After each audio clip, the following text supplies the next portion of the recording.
All right, guys, I think we're going to get started here. Hopefully, people will jump in as we kind of progress through the evening. Um, so, the topic tonight is the new FAA document, the exception for limited recreational operations of unmanned aircraft. It's a mouthful. And it is a docket that the FAA pushed out.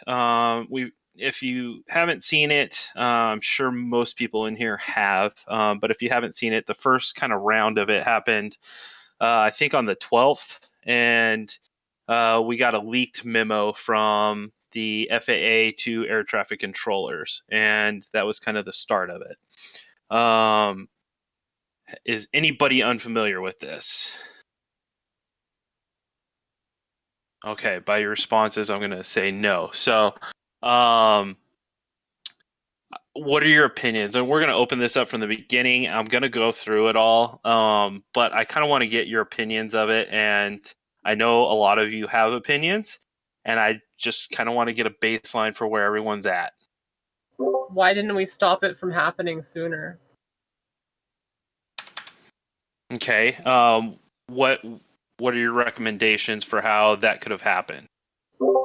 Contacting the FAA directly, basically, essentially creating how Section 336 was pushed through, where the AMA had all of their members call the FAA's offices and their legislators until they were so inundated with requests, they had to change the law because they were tired of people calling them.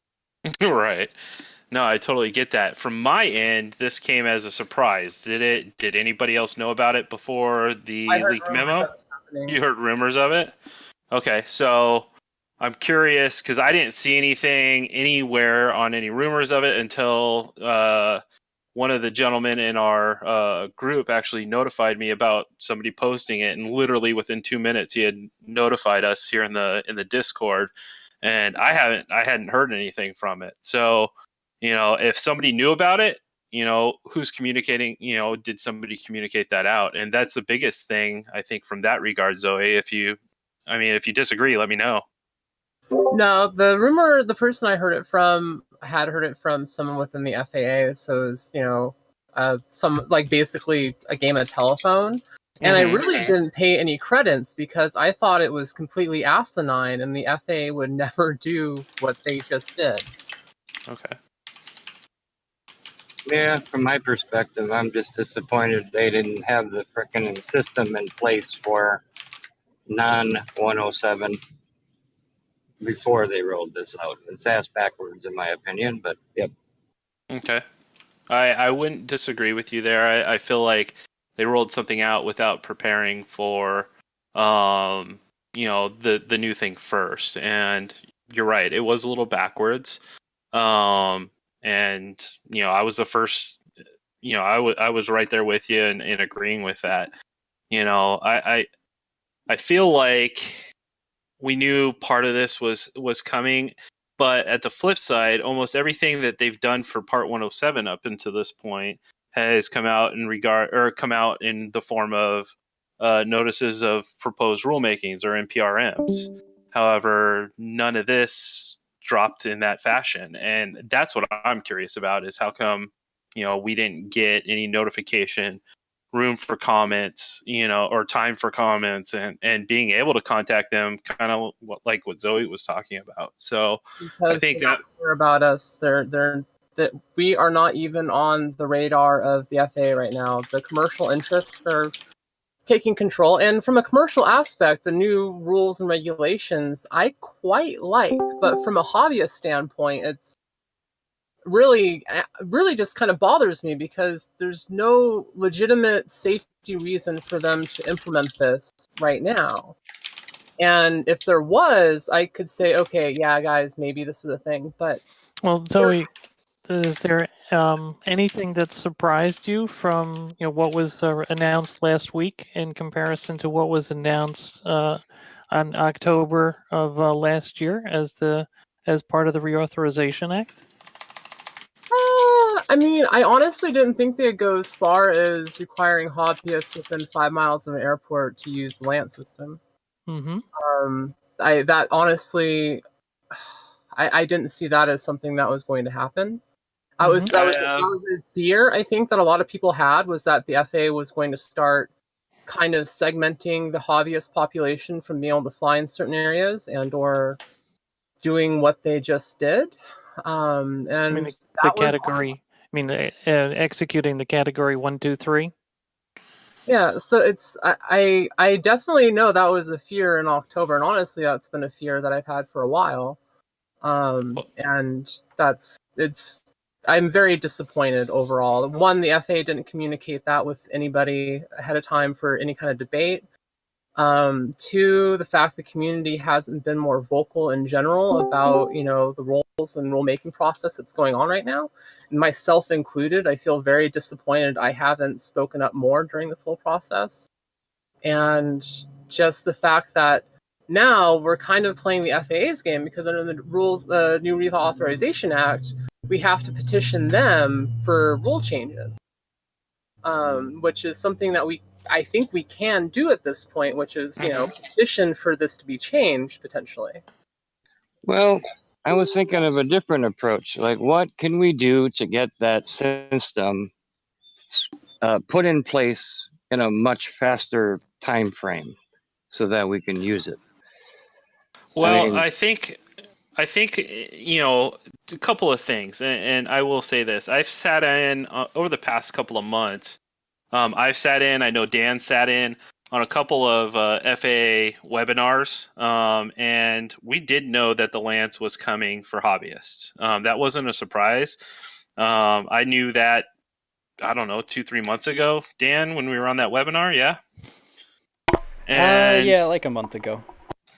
And so, from that regard, I mean, to me, the Lance system is not a downfall. I think, before, and this is just my personal opinion, and correct me if your opinion's different, but I think that instead of having to call every tower, every regional airport, every Bob and Joe airport that exists throughout the country or exists within your flying range, now you can just use one system, get a response within 60 seconds, because literally that's how fast it's been working for commercial, from almost every story I've heard, whether you can fly or not. And So yeah, I mean, I'm all for it. I think it's great, but it's obviously not rolled out to hobbyists yet, and that's what I want. I'm hoping there's a way we can push that. Yeah. So I just want to add one thing to it, and this is, I guess, my problem with the change is that it's the fact that before you just had to notify a tower as a hobbyist that you're flying in the area. You didn't have to ask permission. So essentially, I get where you're coming from. Goes from having a right to use the airspace to now be given permission, and now it's no longer a right. And we're called limited flyers, or limited whatever it was.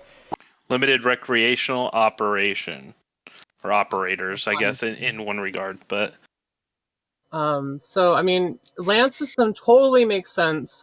Commercial use makes sense if you're extremely close to an airport. 5 miles, especially for operators that are operating below 20 or 40 feet, which is the majority of, I feel like, mini quad and drone pilots. I mean, if you're not anywhere near that airspace, then it just creates this extra hassle, and this ultimately, which will strangle the hobby a little bit, because it doesn't encourage people to want to get into it. I mean, if you have to, it's just another barrier of entry that they're going to have to put up with. And as someone who lives 4.999 miles from the airport, I totally agree. So no flying in your backyard right now, right, Dan? Not right. I guess not legally. Not that he'll admit. It seems. All right.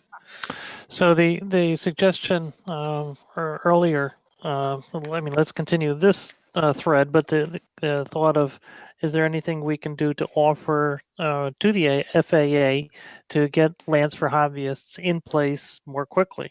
I mean, it's obviously they're short of people, so in terms of if we offer to, if there are any tests going on, that we would be happy to participate in testing at various locations, that might be a benefit to us. Mm-hmm. Yep. I would completely agree with that. If we can get in on that phase of it to push it through a little bit quicker. I mean, we can put it through its paces quicker than most anybody else. I mean, hands down, the community can, not just FPVFC. But I mean, that's a given. That's a great idea, Dave. I really like that.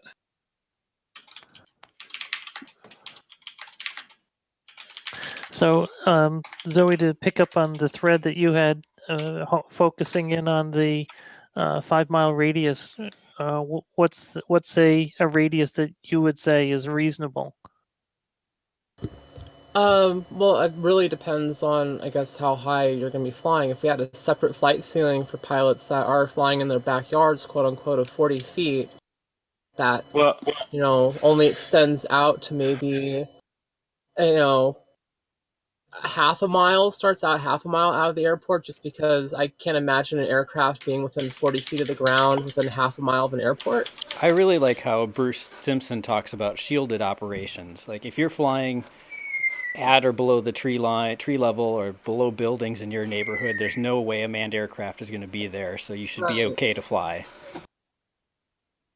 And I feel like that's a hard Agree. concept to really convey and nail down. That's what I say, 40 feet to the ground. If we go back with two elements, one, a shield, and the second, which is a smaller radius than 5. Those are, to me, sound very reasonable. I would agree with you. I think, and I would be happy with any kind of kind of knockdown in the guidelines that we currently have. But I think like Bruce's point was, underneath whatever the tallest thing within 100 meters of you is. Yep. And I mean, that gives you a lot of wiggle room in terms of what you can do, how you can fly. I mean, I personally, I don't stick myself to 40 feet below the ground, and I don't know how many of you do. I really push as high as I can. I don't violate the 400-foot rule, but at the same time, I don't restrict myself to, just the tree tips, so treetops, sorry. I also know long-range people will argue that they need a lot more space. Yeah, I expected to. Let's long range is a. Zoe, did you have a notion? Did you have a notion they're not of flying by the radius? airports. Long range isn't really. I mean, a lot of that isn't really taking place by airports anyway. So long range, I think, because you do kind of need a fairly clean RF environment for some of that, and yeah, you don't really get that around an airport. But and we agree that with the regulations that we've known about, and now it's codified, that there's a spotter required that has to be co-located. So the spotter has to be in visual contact with the UAS. Everyone agree on that? Yes. All right. Zoe, do you have a radius in mind, or I like the first idea. I'm not trying. If you don't, then that's fine. It's really hard to find because most aircraft, when they land and take off, it's kind of a defined cone upwards. Sure. Realistically, drones around an airport, like 5 miles, is so wide. Yeah, one of the things I could do is take a look at the various classes and see what makes sense in terms of a radius to try to get that reduced in addition to the below the structure. 40 foot. One of the things I'd like to kind of interject in here, and this kind of takes care of the radius thing, and it takes care of, I mean, it takes care of a couple of things. So, if I were to pull up, I don't know how many of you have seen this. I included it in our response, but I'm going to post it here. This is a link to the maps.arcgees.com. Sorry about that. That's all right.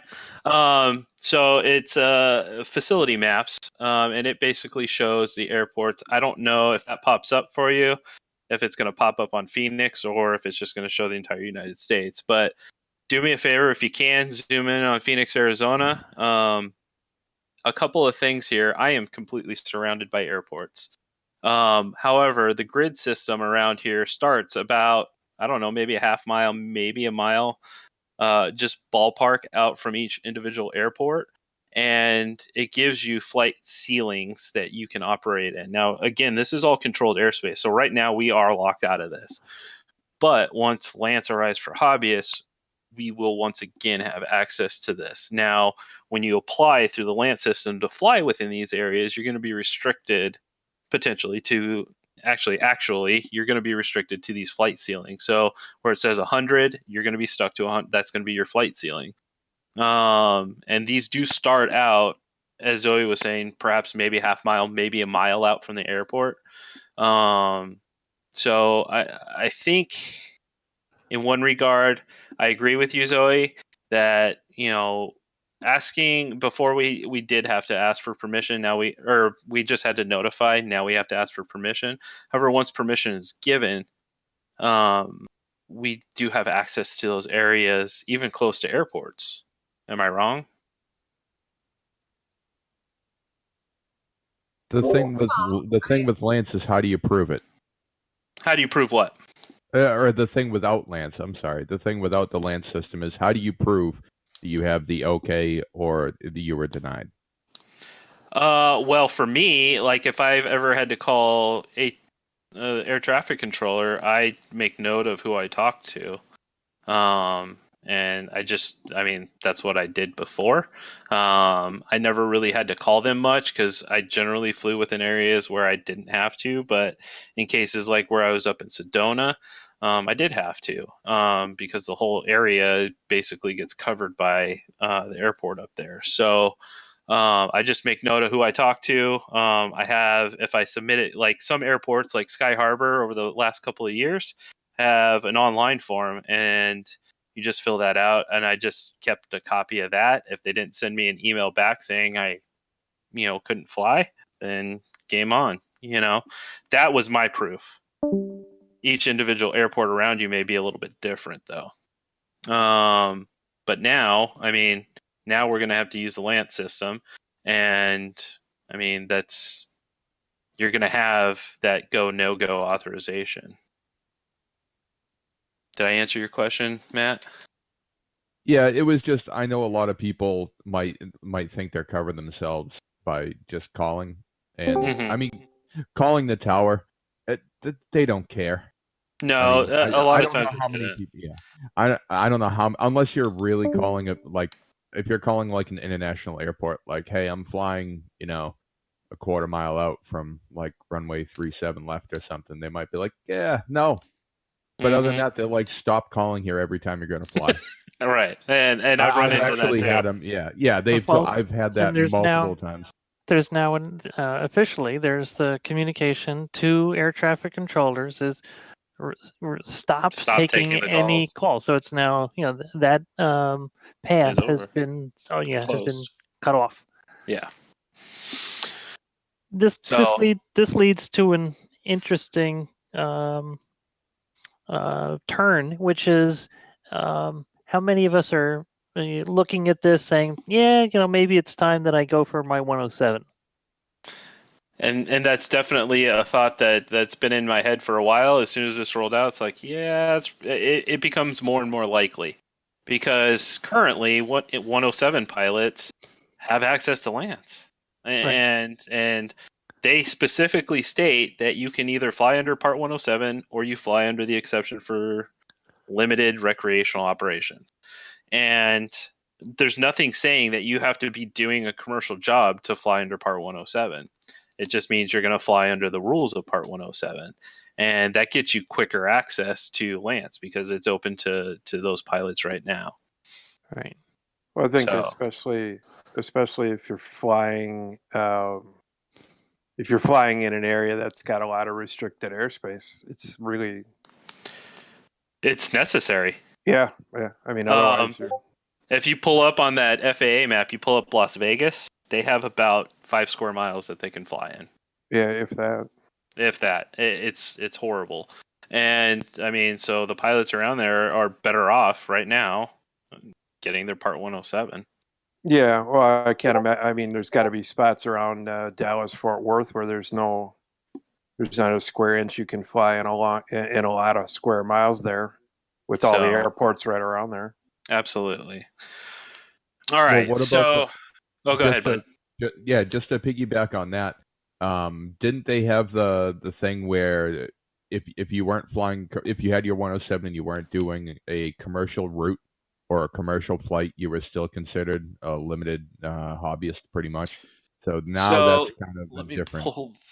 Nope, you're fine. Let me pull this up real quick. I just want to clarify what they said in their release. Let me get it here. Now, I assume that only is towered airports.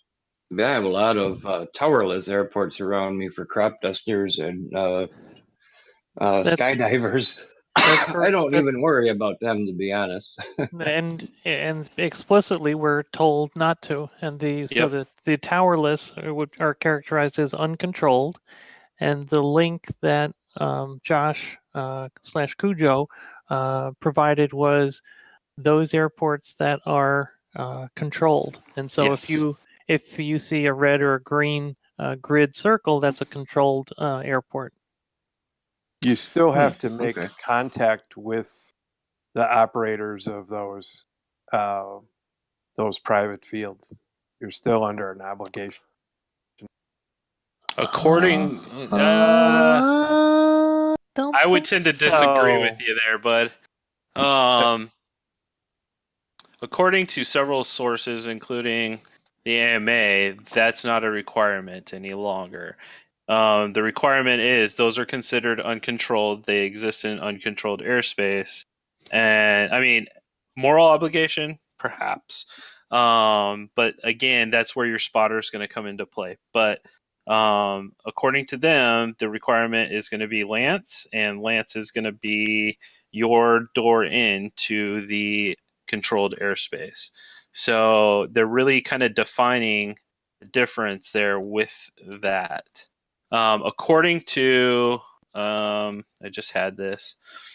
According to the FAA's release, it says operators of small unmanned aircraft, also referred to as drones for recreational purpose, must follow the rules in 14 CFR Part 107 for FAA certification and operating authority unless they follow the conditions of exception for limited recreational operations of unmanned aircraft discussed in this notice. So basically that's saying you're either flying recreationally under Part 107 or you're flying under the limited recreational operations. Mm-hmm. So there is a definitely a difference between flying recreationally under 107 and flying not commercially. having your 107. Okay. Yes, absolutely. You're just basically saying I'm going to follow the rules of Part 107, and basically later on, and we'll get to that here in a few. Later on, they state that you need to be able to dictate which rules you're following, and that comes into play for both if you're following 107, if you're following this limited operations. I'm calling it the LRO for now, limited recreational operations, but because it starts to get a mouthful. But basically, it goes on further to dictate 8 statutory conditions for flight under LRO. The first one is the aircraft is flown strictly for recreational purposes. Obviously, you have to have your Part 107, and you would be flying under Part 107 if you were flying commercially. The second one is the aircraft is operated in accordance with or within the programming of a community-based organization. And their set of safety guidelines that are developed in coordination with the FAA. Now, this one's a catch-22 because according to this very document, the FAA has not approved any CBOs under the FAA Reauthorization Act of 2018. So they go on further to to basically say that since they haven't recognized anyone and they haven't worked with anybody that they've recognized to develop a set of safety guidelines, that you can follow the guidelines of an aero modeling organization. So that would fall under FPVFC's safety guidelines. That would fall under AMA's safety guidelines and any other aero modeling organization. So, until they start to recognize CBOs and start to work with them on their safety guidelines. Any comments on that part? So that says when we have Lance and we want to fly in controlled, then we have to say, I have a copy of these safety guidelines, and here they are, and I'm adhering to these safety guidelines. And you can, pick, we hope you pick FPVFC, but you pick the organization you want until the FAA mandates a set of guidelines. And they go on further there to say, if you're not flying under the rules of one of those organizations, then they give you the FAA's basic safety guidelines in which you can fly under. And those are all in the documents there. Yep. And it also goes on to say under that you should be able to explain to an FAA inspector or law enforcement official which safety guidelines you are flying under. So my suggestion is whichever ones you decide to roll with, keep a copy of them with you. Whether it's on your phone, whether it's on a piece of paper. To me, I'd keep them on my. Obviously, I know where to get the FPVFCs. I know where to get the AMAs. I'm going to use the FPVFCs, so I can just link to a website. But I'm also going to throw a backup copy in my flight bag and just fold it up, leave it in there. Right. So. Yep. So the only concerning thing, and they're having another one of these short webinars tomorrow afternoon, and I got a spot in this one. Awesome. So it specifically is talking about the airspace identification. So the only thing where I think, I don't know if they overlooked this or what, but one of their rules, if you go on their webpage and look, their rule number 8 says never fly near other aircraft, especially near airports. Mm-hmm. And they consider these private fields airports. And I know this because of the pains I had to go through to make notifications to the local ones near me. I'd like to have clarification on that. And I think until they clarify, because they continue to clarify, about they've come out with a couple of other changes to, or clarifications, they call them. It's changes, but they get to call it clarification to what they've written.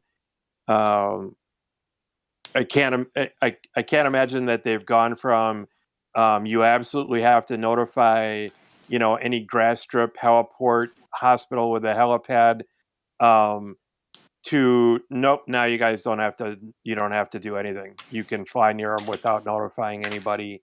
That's open airspace. It'd be great.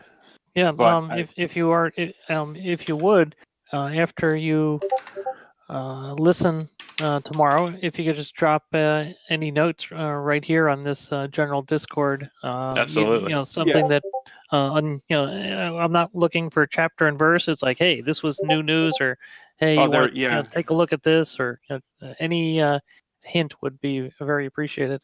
Yeah, they absolutely hold them to 20 minutes, so it's not. I'm going to screen capture it in the event that there's a lot of good discussion. I can always, either edit the screen capture or just pull out of it, what's significant. But it's kind of hard to get. They announce these things, and it's kind of hard to get spots in all of them. I've gotten a couple, and I got this one because I just happened to stumble across it. and so I plan on attending that one tomorrow, and we'll see. And maybe they are going to make that go away, but and maybe that's why they haven't replied to my inquiries regarding that particular situation that I have with that. But who knows? We'll see. Whatever I learn, I will at least do a summary and just put it up. Everybody can take a. Absolutely. Thank We'd you. appreciate that. Yeah, not a problem. One advantage of not feeling well is you can spend your days doing exciting things like that. Hey, you know what? Knowledge is power, man. Yeah. All right, so It's actually keeping me from boredom, but true great. story. They do surgery on your back and then tell you to lay on your back. There's just got to be they got to come up with a better solution for me. Right. So, just reading through the chat, I know a couple of you guys are talking about long range. To be honest with you, beyond visual line of sight, as it stands right now, is not legal. You have to have a spotter. The spotter has to be in direct communication, which means being able to speak to you directly without using a radio or anything like that can keep a visual line of sight on your aircraft. Yeah, I think the new wording is actually co-located. Yeah, it is co-located. I'm putting it in layman's terms. So do we think co-located is with the limited operator, or using the term with tongue in cheek, or is it co-located with the so that you can have visual sight of the UAS? To me, co-located with the drone. Yeah, that's what I mean, if I can that see sucker. props in my FPV can, that's co-located, right? That's it.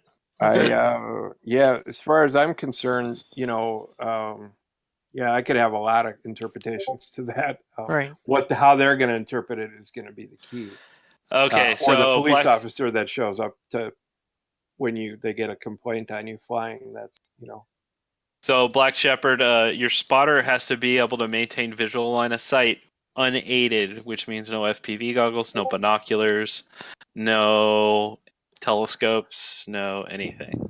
Yeah, got to be able to see them with unaided eye. But Yep. long range is something we can advocate for finding a way to legally do it in the future. Yes, Yeah. I would wholly agree with that. All right, so let's continue. So obviously the next one is going to be the aircraft is flown within visual line of sight of the person operating the aircraft or a visual observer co-located and in direct communication with the operator. This one, they do specifically call out that FPV flight is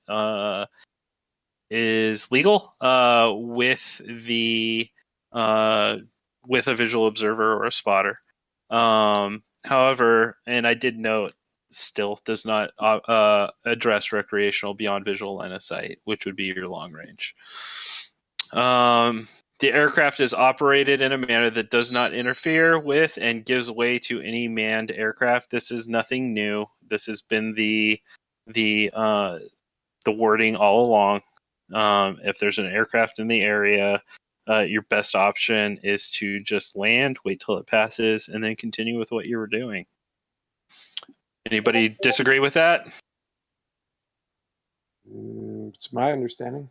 Okay. The visual observer part is new, and that's a good thing. Yes, it is new from the FAA REAUTH of 2018, and we knew that it called it out in that as well. It didn't specifically say FPV, but in this one it does. And but in the REAUTH it said with a visual observer, which was a given that FPV was allowed. The next one says in class. Oh, go ahead. As a commercial for the AMA director of governmental affairs is taking credit that he got that phrase instituted for the FPV community. Oh, so it's fancy him. Yeah, they're keeping busy. All right, next one. In Class B, C, or D airspace, or within the lateral boundaries of the surface area of Class E airspace designated for an airport, the operator obtains prior authorization from the administrators or designee before operating and complies with all airspace restrictions and prohibitions. This is the big change here. This is the one, along with the memo to the air traffic controllers, basically states that until Lance is operational, we are unable to gain, hobbyists are unable to gain authorization. So currently we are restricted to only flying in Class G airspace until that Lance system goes live for us. They give a very vague timeline of this summer. So I do like Steve's idea of reaching out to them and seeing if we can get the FPV community to test their system as it rolls out. Alpha test, beta test, whatever we need to do to kind of speed that along. Give them, the technical feedback that we all know we can give because we're all highly technical people. And get that kind of pushed out as quickly as possible. So I think we can definitely take that kind of communication to the FAA and see what we can do about that. And one thing I wanted to sort of get clarification on and point out is, as far as the airspace, the airspace you can't fly in goes down to the surface level, even though sort of the definition of those different classes of airspace is that upside down cake shape. But Right. You still can't fly under that. It's down to the surface, if I understand that right.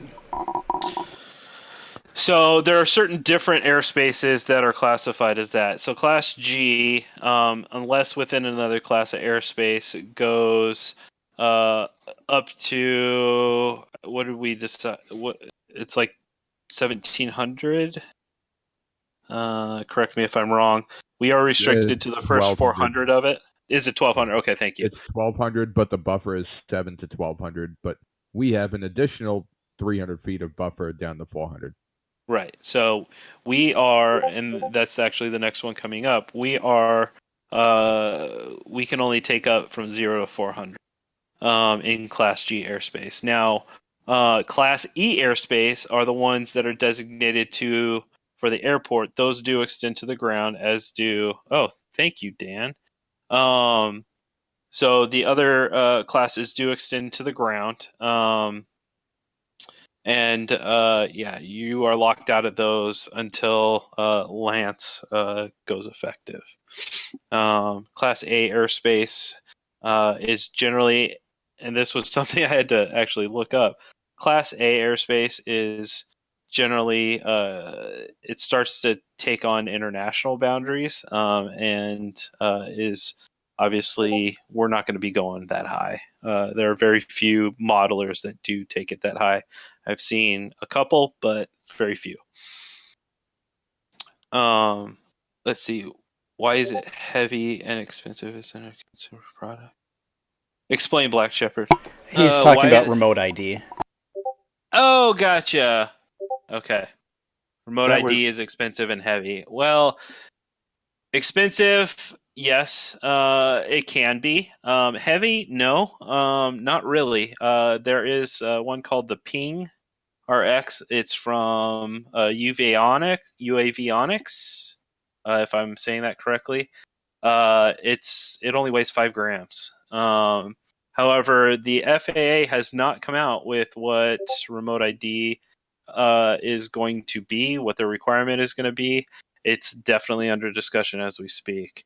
Generally, that particular model I think runs about 200 to 250, and it's an ADS. It's an ADS-B transponder, is what it is.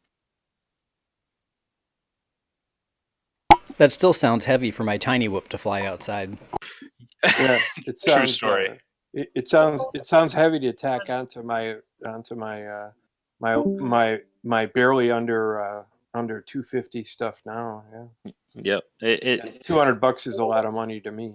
To start It is, absolutely.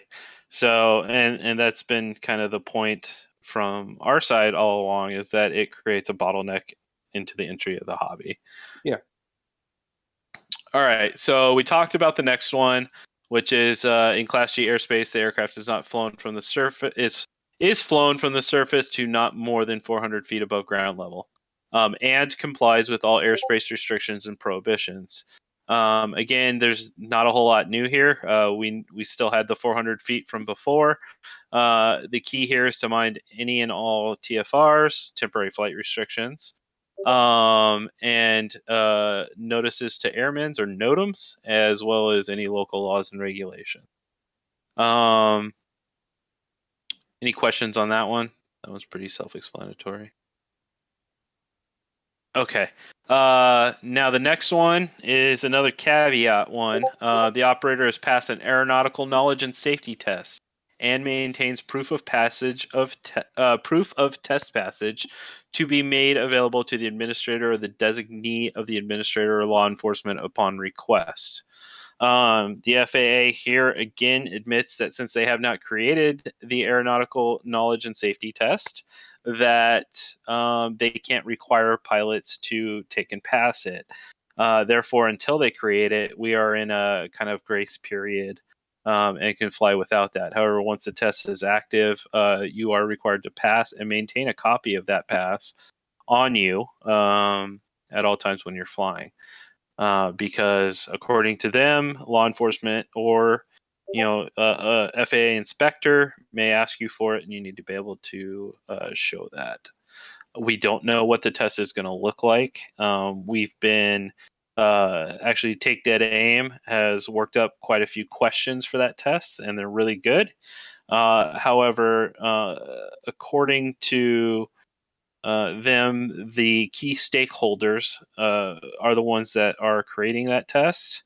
And while we can come to them with some of our thoughts, I imagine the people on the drone advisory committee are the ones kind of overseeing that. You agree with that, Dave? Yes, I do. Okay. Any questions on the aeronautical test that I didn't answer? Sounds like a driver's test to get your temps. And then you register to get your license. Yeah, it feels that way. I mean, the big thing is that the registration is there just to,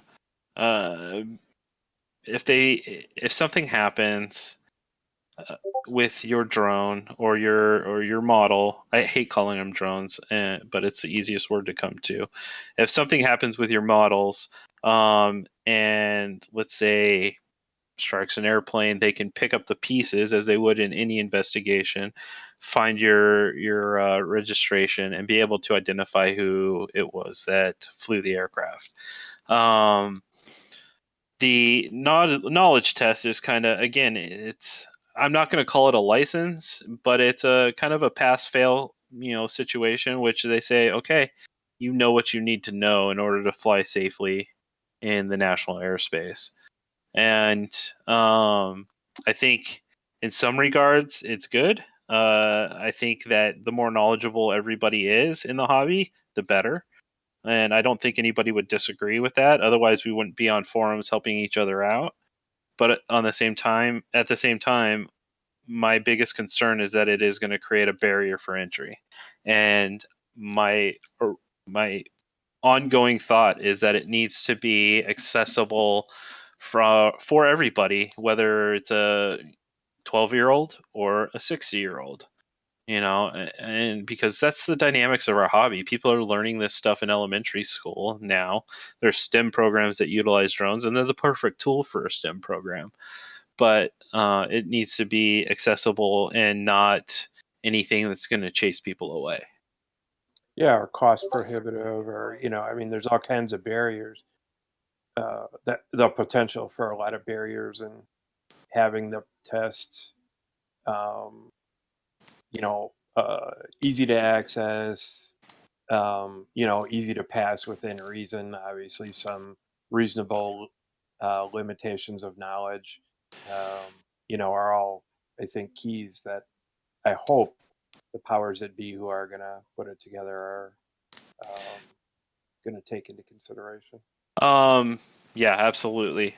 Black Shepherd, to answer some of your questions online or in person, if I remember correctly, and I don't have the FAA reauthorization, there was talk in there of allowing CBOs or people designated by the FAA to administer those tests. I would imagine a lot of it would be done online because that's just the nature of our world these days. And it's not as my hope is that it's not going to be as detailed of a test as something like the Part 107.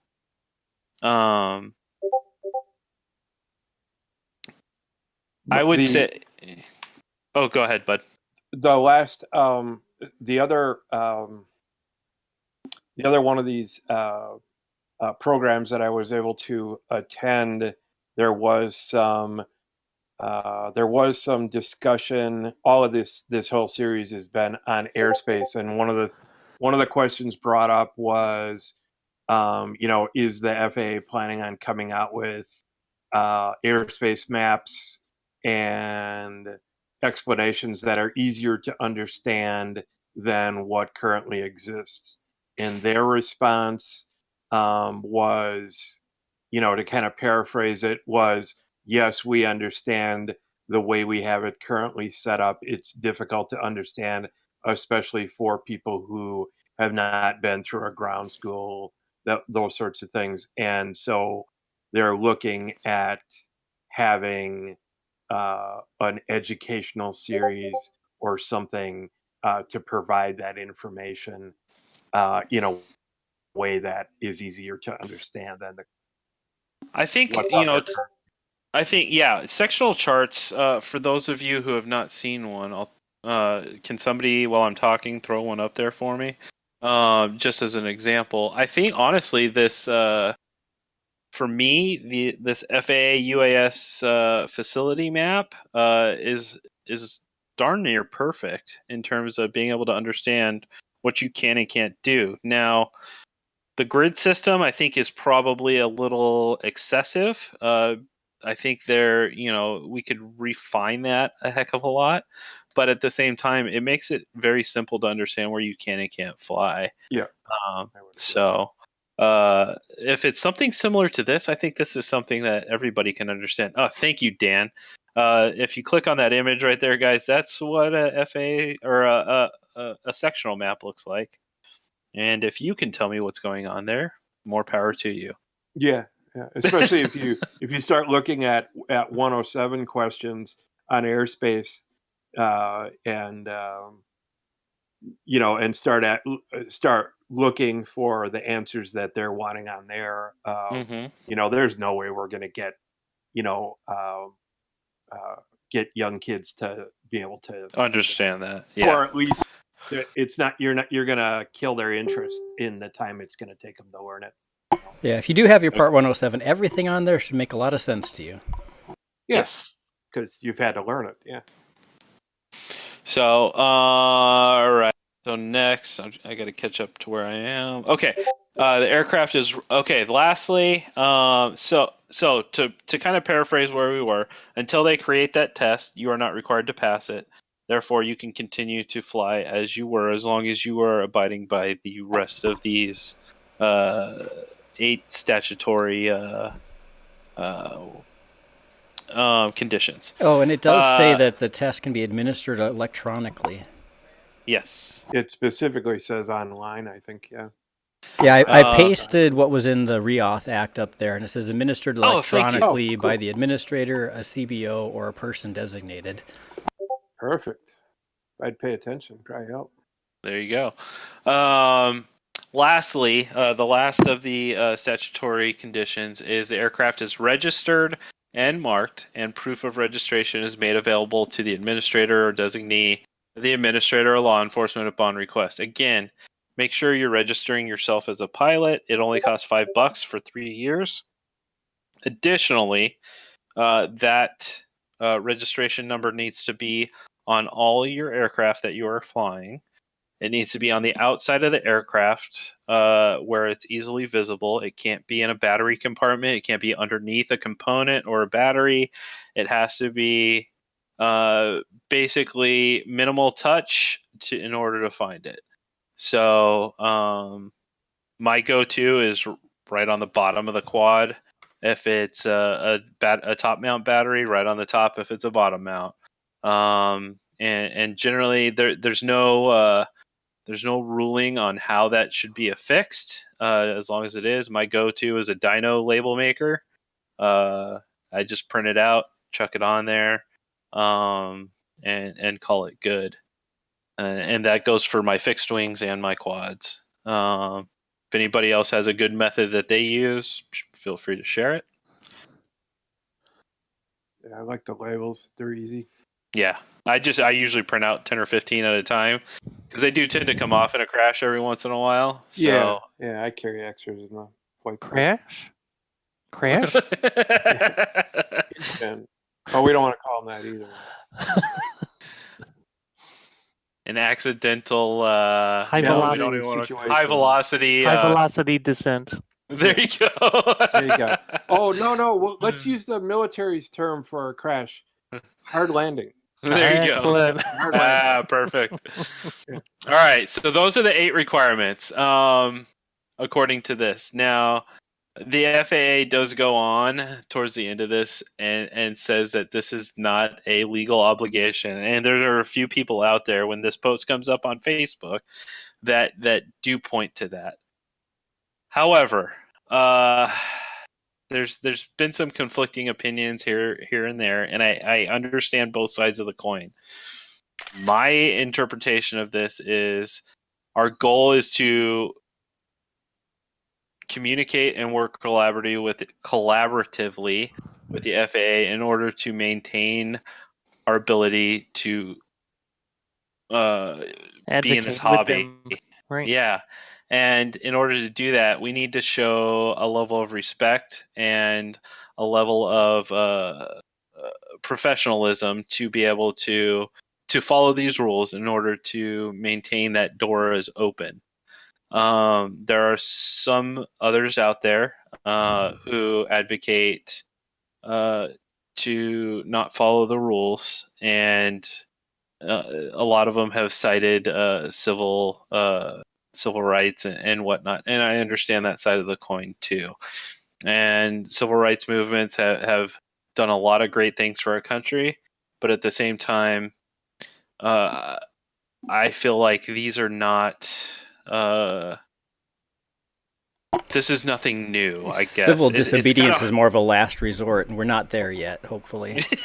I think that's kind of the best way to put it. Thank you, Dan. So one last thing before we kind of wrap this up and open it up for comments. There's one thing I do need to clarify because it's come up a lot over the last week and a half. Is if you're flying a sub 250 gram model, that you are exempt from these rules, and that is absolutely false. Okay, the FAA reauthorization of 2018 does not specify a lower weight limit that is exempt from the rules. The only thing that the 250 gram or 0.55 pound rule applies to is having to register. Or in case you are flying, some 5-inch, some sub 250s, having to mark that specific aircraft. And we anticipate once our remote ID is in place, the 2 provisions that we saw late last year, flying over people, flying at night for 107 pilots, 107 will have 3 categories of drones. We'll call them UASs. The category 1 is under 250 grams. Mm-hmm. So, on the back arm. Oh yeah, I do see it. Nice, Dan. So I just want to clear the air about that. By flying sub 250, you are not avoiding any of these regulations, any of these statutory conditions. It's unfortunately it doesn't save you from anything. So although we probably all agree it's silly. Agreed. However, and I would hate to see somebody get tagged for attempting. So my biggest thing here, guys, is that I want you all to enjoy the hobby, and I want you all to not end up with some hefty fine or a record because of it. I want you to all be able to enjoy this hobby safely. There are a lot of things that we do need to work with the FAA on. I've got a lot of good ideas, both from Zoe and from a couple of you guys. I think these are ideas that we can definitely bring to the FAA, and I think we need to reach out to them quickly to kind of talk about this stuff. But at the same time, I do recommend following these statutory conditions for flight. If they bother you, go get your 107 and fly by those rules. It's always an option. And I would applaud you for doing that. I have not done that, and I'm going to start working towards that. But at the same time, I want this hobby to be accessible by all. So any comments, questions, throw them out there. Good thoughts. While folks are thinking of other comments and questions, there is a drone advisory committee in Arlington, Virginia on June 6th. Their spectators are allowed. You have to register. I've submitted a request for registration, so hopefully we'll have at least eyes and ears in the room. And it looks like an important one. And also, folks might have noticed that the CEO of Precision Hawk was appointed the head of the Drone Advisory Committee. And the AMA has a seat on the DAC, the Drone Advisory Committee. Rich Hansen is their designee. That would be an interesting room to be in. Yes. Yeah. So I know, on that same note, I know within the commercial community, I'm a part of some of their Facebook groups, that several of them are wondering about representation for the independent operators. And I would go on to note that there's a lot of CEOs and COOs of commercial entities, but only one hobbyist represent, one person from the hobbyist community representing us. And in general, I would posit that there's a heck of a lot more recreational users than there are commercial users. And because everybody starts recreationally when you're starting this. And the FAA's own numbers would support that with 1.25 million hobbyist drones in the United States at the end of 2018 and 277,000 commercial. And so my question is, shouldn't the representation reflect that? Silly. I know, right? Where representation was supposed to go, but yeah, well, that would be my first question, and something I would posit towards the FAA at some point. It's supposed to be a democracy and all, but it represents the amount of money the interests have. It could be that. Yes, absolutely. Which goes back to your point. I hear you. Well, if you guys have any comments, toss them out right now. Let's hear them. If you have any questions, let me answer them. Go ahead, Zoe. What I've heard, we have the potential for a new hobbyist in 2020 getting into it. They have to, if they're within 5 miles of an airport, if the way things stand now, they'd have to get permission from Lance, potentially have a transponder on the aircraft, and take an aeronautical test. And get their FCC ham radio license. Jeebus! Jeebus! Well, that's nothing new about nothing that. new. Yeah. I mean, it might not be anything new, but that's just an immense amount of barriers compared to just a few years ago. Right. Don't buy a friend a tiny whip for Christmas, or else they've got all that stuff to go through to get there. I'm getting all my nieces and nephews tiny whips for Christmas. Absolutely. That'll keep them quiet for a couple months. Bulk order. Yep.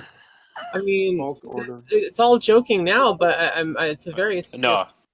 I agree Yeah, with you, no, Zoe. and no, the FCC requirement has been in place since Well, we you can started still use using. FCC certified transmitters. Absolutely. So that's not an issue. DJI. Well, that's on and that's what DJI has done. So that's why you do not need a. But our VTXs that we use on all of our racing drones require an FCC ham radio license. well, unless they're some of them come Some are and their FCC compliant. outputs are restricted. Right. Yes. That's kind of my point, is that if you're starting out, you can get away with that. You don't have to have more than the SEC certified limit. Agreed. Absolutely agree. So now there's a bunch of new barriers coming into place, and we're all joking about it. Well, I don't think it's a joking. I think we are at the moment, but I think in the back of our minds that we understand that it's not a joking matter. Zoe. I think, first off, my question is going to be, and this is honestly a direct question to the FAA, who's going to notify all those new purchasers of Walmart drones and Best Buy drones and Amazon drones that are getting them for Christmas? How are they going to notify them of the requirements? Because people aren't going to know that instinctively. And that's, I think, part of the biggest problem is that people don't understand what these regulations are. And the FAA can sit out there and they can push, these communications, but unless you're tapped into that line of conversation, nobody's going to get them. They're they're literally going to make criminals out of kids if they proceed forward with this. And I think that is definitely something that needs to be discussed. And I say that in all seriousness. Similarly to the way many of us got,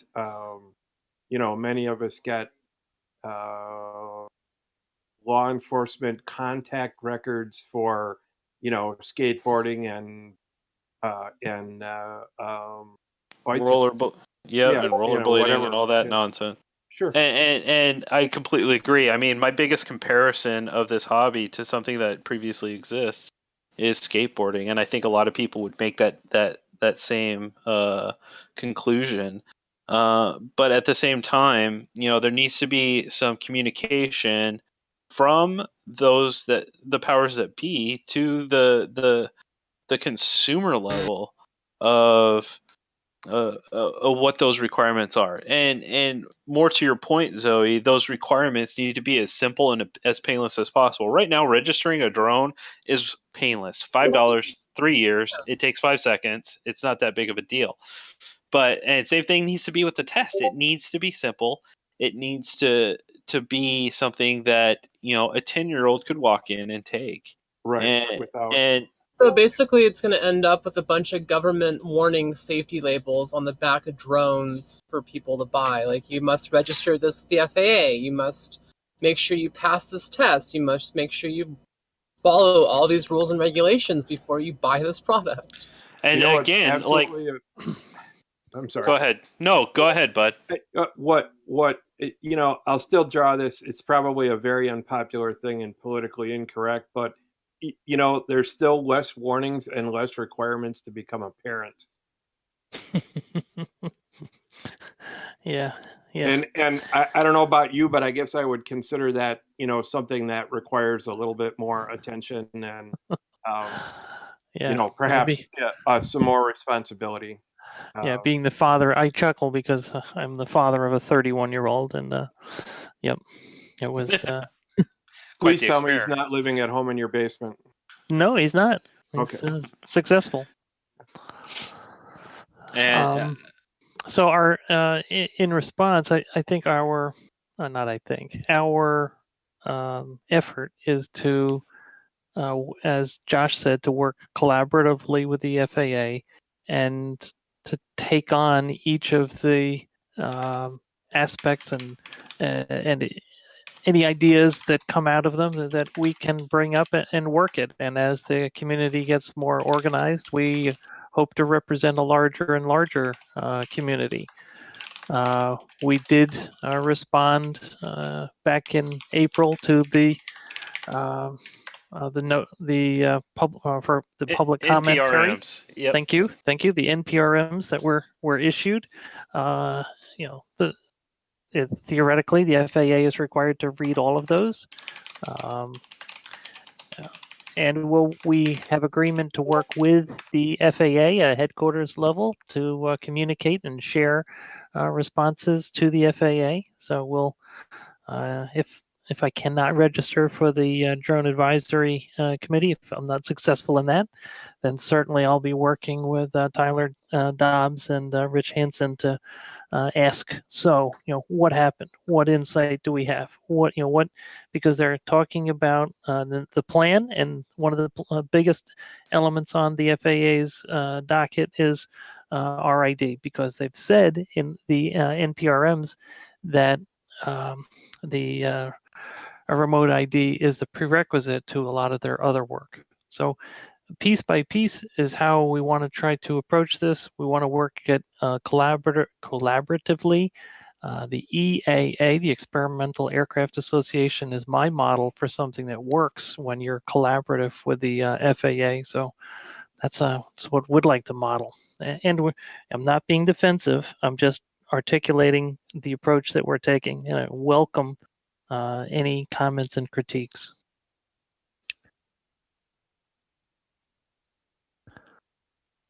All right. Well, if there's no other comments, then I'm going to go ahead and wrap this up for this meeting. I do appreciate everybody joining in. And we will have our next meeting in 2 weeks, and we will have some more excellent discussions. I appreciate everybody for their feedback tonight. As always, it's been a pleasure. Agreed. Thank you, Josh. Nice job. Thank you. Yep. Thanks. Have a great night, y'all. Yep. You Take too. care. Good night, everybody. Bye.